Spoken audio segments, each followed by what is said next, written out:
दिखाता नहीं ब्यास अस तार चढ़वे न लगे बुझाता कि मकई के खेत में धुआं गारल बा भूटा चोर हुए है बुढ़बो कहम नु तईटा से कपार फोड़ एजा एक आदमी नहीं खे 1000 आदमी बैठल बा कोनो के देह में 1000 आदमी बैठल बा आ सब के देह पर ताक के देखे इनका देह पर ताक के देखे भाई की मकई के खेत में धुआं करल बा ना बबुआ चलिए 40 मिनट के समय में इतना समय खिंचता नहीं इतना समय खिंचता नहीं इतना तो मर्द ठीक पानी समय न खिंचे वो समय से बचा देता है मर्द 11 महीना पूरा पर लगा का यार पगला उगला का है यार एकरा में बताइए हेलो हेलो थोड़ा बना के रखन हेलो हेलो कम ना करी हेलो और बार लीक होता भैया हेलो सुधिया के ना चाहिए हेलो बोलो बोलो hello hello check hello hello ठीक रखो चलो आई हां सुनने कोई नहीं हां का एगो लइकवा कहता का हम गीत गवानी हां हे चाचा जी पहिले के गाना में घड़ी के गाना में अंतर हो गइल बा आप तू ब्यासी करत रहो पहिल का गीत ना गावनु तो भइलु ना होई ना हम गीत गवानी का माथे पे पगड़िया बनले तो कहता कि भैंसियो चरावा तब सिखत रहले भैंसी अब हियो तू बकरिया चरावे वाला है दिन बकरिया चराते रहले बबुआ संगीत संगीत अरे बस ज्ञान कहाँ बा तो जैसन बारा वैसे तो पर नहीं बोलत रहो भैंसी चरावत रहनी है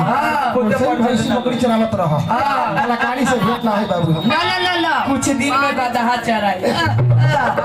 चलो फिर हम निकले बस गीत जा रहे हैं तो ध्यान दे ना बाबू सबसे पहले जब मैं बात को बोलने वाली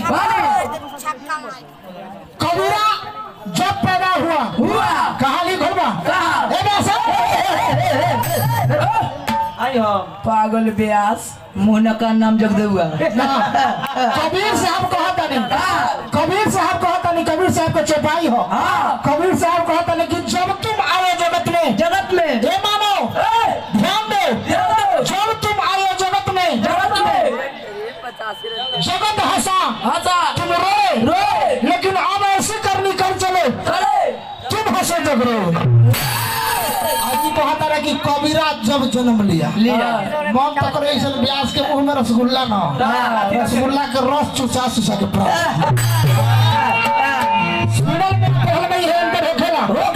सुन के बोला तारा पढ़ो कबीर मंसूर कबीर वाला पढ़ा तो पढ़वा है ये ना की व्यास के धरने के लिए चल दिए हैं धरे के लूढ़ है ये ना हो धरे के आगे से धरा पाछे से तक मनोहर पोथी पढ़ पहले बात के मुठियावे आव जब कबीर साहब के पानी तारा कहल दुकान तो का गई बा लेकिन चलो बैठो तक वही के बा भगवान मास्टर भजन के देखा ला धरती के नाम हम तो लोग जो इ लोग आवेला ओकरा एक दिन जाहि के पड़ेला ना बाबूआ जे फरेला ओहे फल झरेला ए गाते ठाकुर जी गीत गलो रहनी हां फरेला से झरेला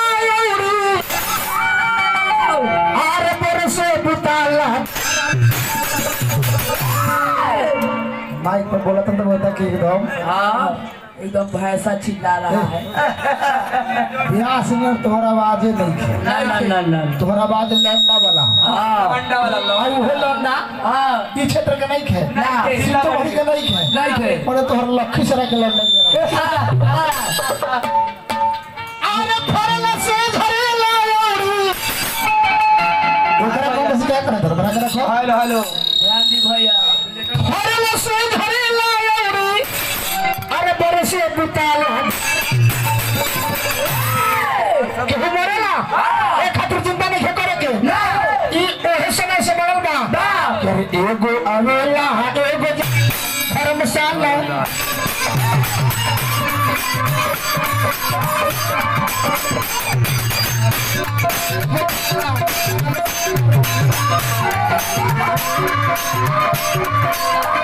उतरले के जवाब भइल एगो आवेला एगो जाला धर्मशाला दुनिया लेकिन जाला नहीं बोल सके जो नियमन कर्म करेला ओकरे खातिर बांस के खटोला बनेला चार गो लोग कंधा पर उठा के आज समाज के लोग ले जाला घाट पर कि राम नाम सत्य है, राम नाम सत्य है। नियमन कर्म करेला सिकरा खाता अब पाउर करेला तो ई मनुष्य के तीन गो गति होला या त जरल जाला मरला के बाद में त गरल जाला त गंगा जी में दहावल जाला। नियमन कर्म करेला सिकरा खातिर अब पाउर कर्म करे वाला के न ओकरा जरल जाला न गंगा जी में दहावल जाला जिंदे फेंक नाला ओकरा जिंदा पंडुनी में लपेट के अब पटना इस गंदा वाला में फंसावल जाए। नियमन कर्म करो आई तू कपड़ा पर बंडी पर घमन करत रहो कि भाई बंडी ब्याजी तू क्यों कपड़ा पहनता रहो बाप रे बाप कुर्ता में ये स्टीरियो करा कर देना कि भगवान जाओ देखन भाई रॉक में तो साइकिल उठा के लिए अरे कुछ ना कह बाबू जाओ रब आपको से अपनी बड़ाई नहीं खे आओ ए संसार में ये मैया के बाजार लागल बा जो कपड़ा पहला बारी कपड़ा के उतार ली है अब जब भी जाई भाई वो कपड़ा में नाम का लिखल है ई कुल उतारल जाए वो अपन कपड़ा पहनावल जाए और ओकरा में लिखल है राम नाम सत्य है वीरेंद्र भाई के यही राम नाम वीरेंद्र भाई के यही ओ दिन तोहर पंडिया कहां देतो ई चूड़ी का पटवा कहां देतो डोरी वाला पंडित डूम ले जाते हैं बड़जोड़ी बोलो बड़जोड़ी मत बोलो गीत के भाव मास्टर साहब कि यार चारी चाहे गारी है भैया चारी चाहे गारी है अरे तू नहीं गुगत बाप दुनिया आज कोरोना के हल्ला चारों तरफ भइल बा ऐसा रामचरित मानस में लिखल बा 120 पेज में कि जब धरती पर भार हो जाई धरती पर पाप बढ़ जाई एगो चमगुदरी जन्म ली है और वह चमगुदरी जौना घर में बैठी जौना घर में बैठ जाई वो घर में बीमारी हो जाई ना बबुआ एक उपाय फिर 121 में लिखल बा कि जब ऐसा बीमारी फैल जाई तो उपाय का हो भजन भक्ति दान पुण्य फिर बीमारी खत्म हो जाए ऐसा प्रमाण मिलेला कि यार चारी चाहे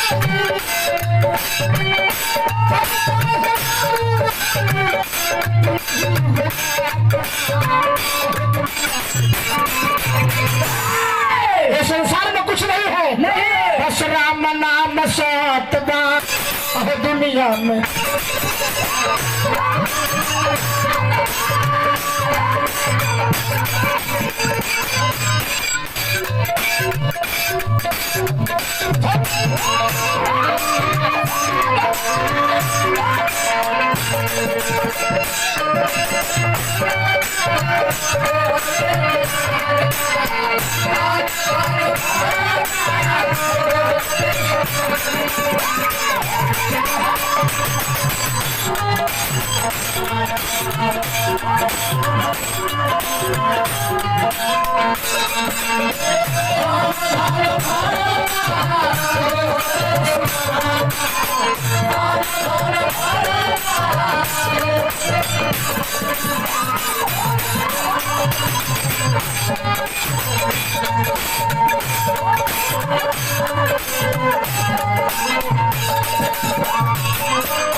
इस संसार में सब कुछ भरल बा राम के नाम नहीं खे तो जिंदगी बेकार बा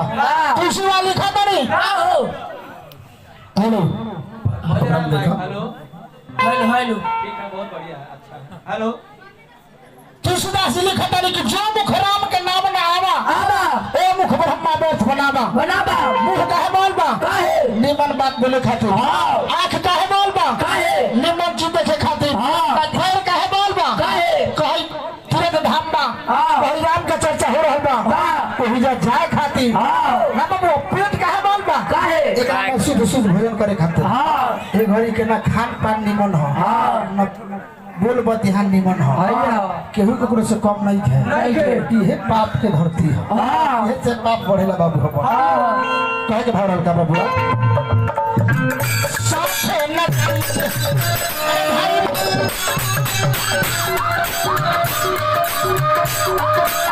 तो गाना बजाना में मुर्गी के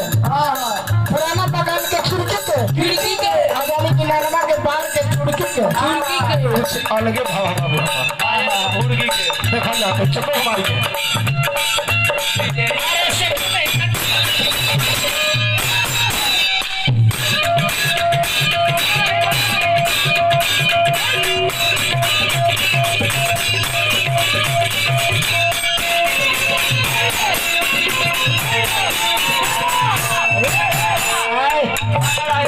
जैसे अपना नचनिया से हम मुर्गी मरवानी है मरवा के देखा तू मरवा के दिखाई चुनका बनने दी है केहू भाई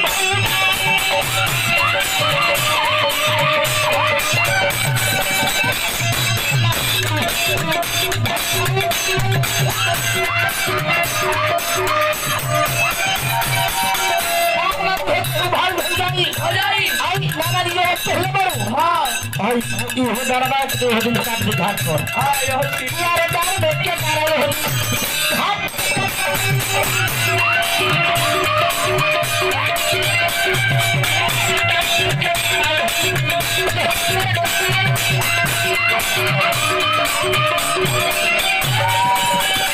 है तो साइड में हाथ रख दो भैया ध्यान दी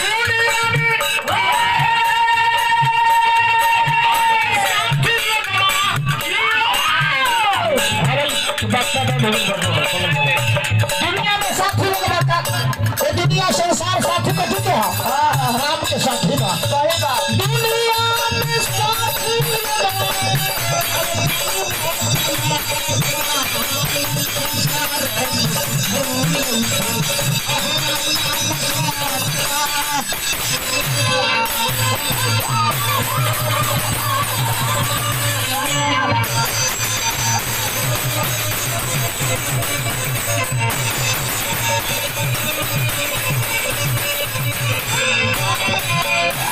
अब और वो निर्भर कोइले बाड़ी